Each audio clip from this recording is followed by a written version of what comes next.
You have just been pulled into the black hole of real estate. Each week we give real estate industry news, tips, and strategies. And now that you're here, even if you could escape, you probably would want to stay. I'm your host, Ron Wysokarski, and this is the black hole of real estate. Well, welcome back to episode 24. And this week, I got to ask, did the market just pump the brakes? And what is the hidden stuff going on with new construction? First thing we should talk about this week is it seemed like the market pumped the brakes last week. And I'm being asked constantly, is this going to be the future for the next few months or what's going on? Here's what I can tell you. We came to a week when school started, and I believe that most of the adoring real estate public was more focused on kids going back to school. And we had Labor Day tucked in there as well. So we absolutely saw a bit of a brake pumping activity last week. But coming into this weekend, well, the showings are picking up again, and I believe it was just a temporary pause. Are there things looming in the future that might affect showings and market activity? Well, sure. If somebody wants to wait around and see who gets elected president, then yeah, somebody might sit on the sidelines for the next couple of months. But the vast majority of the people that are in this market, they're moving not because they want to make a real estate investment. They're moving because they have to move. And let's face it, when there's a job opportunity or a transfer, or maybe the home comes up in the right neighborhood after all its inventory shortage, those buyers are likely to jump at the opportunity. So I don't believe that we saw anything more than a little bit of a pump the brakes for about a week or so. And I would expect that this market will surge forward ahead because the rates continue to be low. Inventory is super low. So if anything's coming on the market, it's going to attract attention. And buyers still want to buy. The thing that is most important right now is people stay in their homes, 8, 9, 10 years. And if you can get a rate in the twos, you've got financial security, which is probably below the cost of what inflation might be for the next 10 years before you make the next move. So it's a great opportunity for a long-term savings on the interest. I mean, God, it feels like you're borrowing money for about nothing if you factor in what the inflation might be. It seems to be a good way for most people to invest in themselves. And if you're renting right now, you're probably paying 1.5 times what you should be paying for that property when you compare the cost of renting to ownership. So to me, yeah, do we tap the brakes? Sure. Are we going to keep tapping the brakes? I don't think so. Prove me wrong. We'll keep checking in every week and see where this heads, but I don't see it happening. Now, what is going on with these closing dates lately? I can't tell you how many times we've had to, and I don't want to use the word babysit, but maybe I should, urge a file to get to closing every step of the way. And, the closing date in the contract, it's supposed to be a hard and fast date, and yet with the number of loans in the system for most lenders, things are just getting pushed out further and further and further. They're overwhelmed. There's more loans than people can work on them, and they're struggling. And they're setting expectations when the contracts come in, like, hey, we might not be able to make the closing date. Well, as an agent's been, in this business for quite some time, when the closing date is 30, 40 days ahead and they're telling me the first week they might not be able to make it, I'm thinking, hey, what can we do to move this along a little bit? The reality of it is the last week is just crazy. It seems like every closing we have involves the CD for the loan, which really needs to be done 3 days in advance. We're getting those at the last minute. The buyers are not getting their numbers till right before closing instead of 3 days in advance. And we're really flirting with the whole TRID concept of buyers and sellers knowing the numbers 3 days before closing, having that cooling off period to see everything, and then having a closing after that cooling off period is, ended.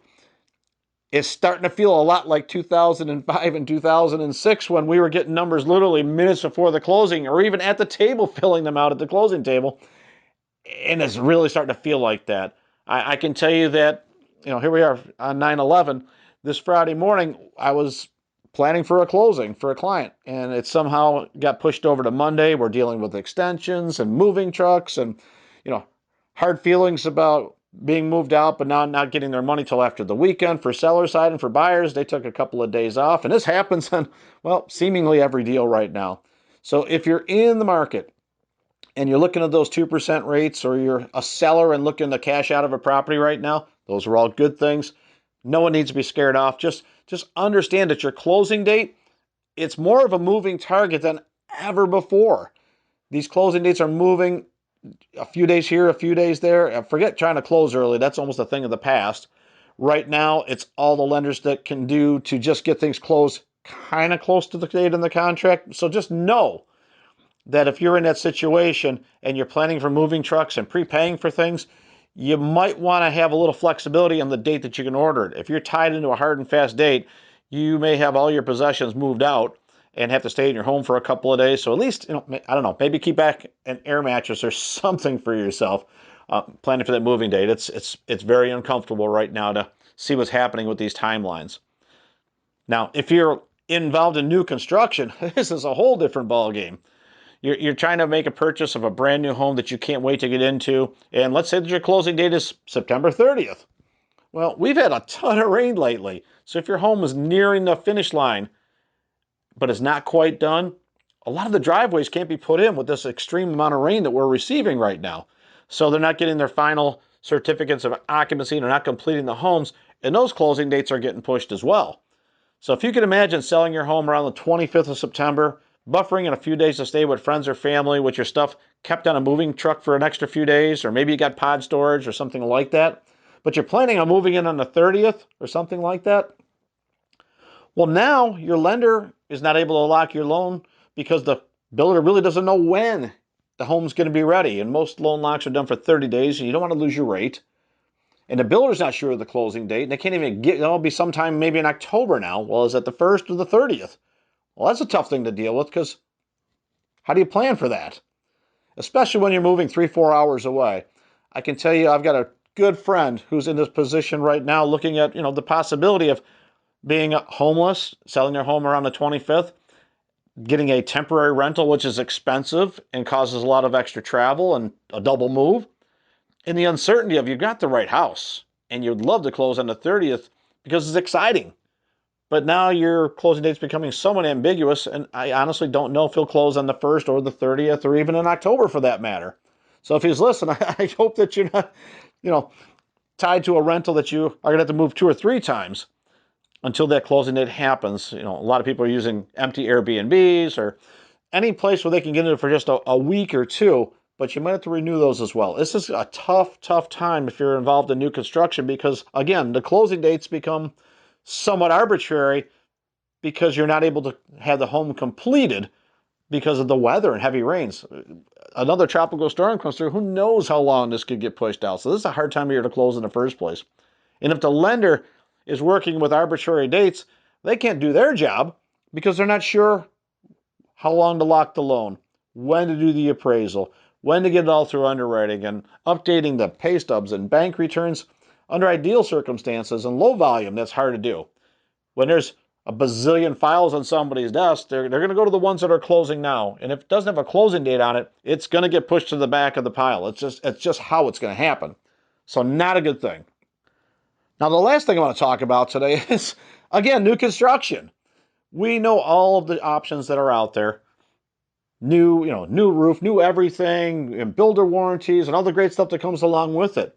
But you know what? There's a few things that kind of slip by the wayside when you're buying new construction. So I want to give you a few oddball things just to think about. If you were a friend or buying a new home, what would I be concerned about? Well, how many people out there knew that doorbells were optional for some builders? Yes, that's correct. You can buy a home for $200,000, $300,000, $400,000. And did you know that many times there's an upcharge to have a doorbell? Wouldn't have thought that, but you know what? I have seen it where we've had these really intense debates about whether or not the doorbell should be included and thrown in or not. Many builders make it an upcharge. So know that. What else might be a surprise? Well, we get a lot of rain down here, don't we? Did you know that gutters are not standard on most builders? It's actually an option. Think about that. Brand new house, $300,000, and maybe you just, because you've had gutters your whole life on your houses, you just thought those were included because you've always had them. They're actually not. And believe it or not, gutters can run you $2-3 grand for a new home. So it's not a small option. A doorbell maybe a couple $100, gutters a couple grand. So if you're not looking over the builder specs, or maybe it just got glossed over, because let's face it, if you're looking at 2,000-3,000 square feet and you're choosing floor tiles and granite for the counters or quartz, and level 1, 2, or 3 on tile and granite, and paint colors and options and doors and treatments for the windows. You might just forget about the doorbell. You may not be thinking about the gutters out there. And what about the home inspection? Most people aren't aware that you can do a home inspection with a licensed professional in addition to the builder walkthroughs, because the builder representative is going to walk you through the house and show you everything. But again, with so much going on, and the builder perhaps talking faster than you can piece it all together because they do it every day and you do it, once or twice. A licensed home professional inspector can go through everything the builder did and be a second set of eyes on it. And let's face it, if you're going to spend that kind of money, wouldn't it make sense to have a home inspector go in there and make sure the builder and all their subs, which may or may not be on their regular workforce, did the right thing, didn't rush through it, and did a great job for the home that you're going to spend the next 10 years in or 30 years in. So look up inside yourself and say, all right, so this new construction thing is so exciting. And I would definitely recommend people look into it because there's a huge benefits as far as energy efficiency and resale value and the fact that you really, once you purchase at home, you have very little deferred maintenance over the first 5 or so years. You're not replacing all your appliances. You're not replacing a roof. None of those things. Maybe some paint colors, maybe some, landscaping, but not much. So definitely would look at new construction, especially because the inventory is so low right now that it gives you some options that aren't readily available. Not everybody looks at that. But boy, let's not miss the hidden stuff. Nothing will put a damper on the excitement of purchasing a new home if you can't close when you expect to close, or you're stuck in a rental, or you finally get there and realize after you walk in the door and it rains a lot that you got water all over your front yard because there was no gutters to direct it away from the house. So let's just make sure that we're doing those things. Yeah, I'm fired up today because I have seen so much go on this week that it's just caught people by surprise. And it's no wonder. There is so much to consider in a home purchase right now. It doesn't hurt to have a home professional help you out to make sure that you're seeing everything that you should be seeing when you make these big purchases. Well, that's what I have for you today. I think the market, again, we pumped the brakes a little bit. I think it'll be right back where it needs to be. Closing dates are moving all over the place, and there is some hidden stuff with new construction. This is Ron Wysokarski for the Black Hole of Real Estate, capping off episode 24. Next week, number 25, it's going to be epic. Have a great week.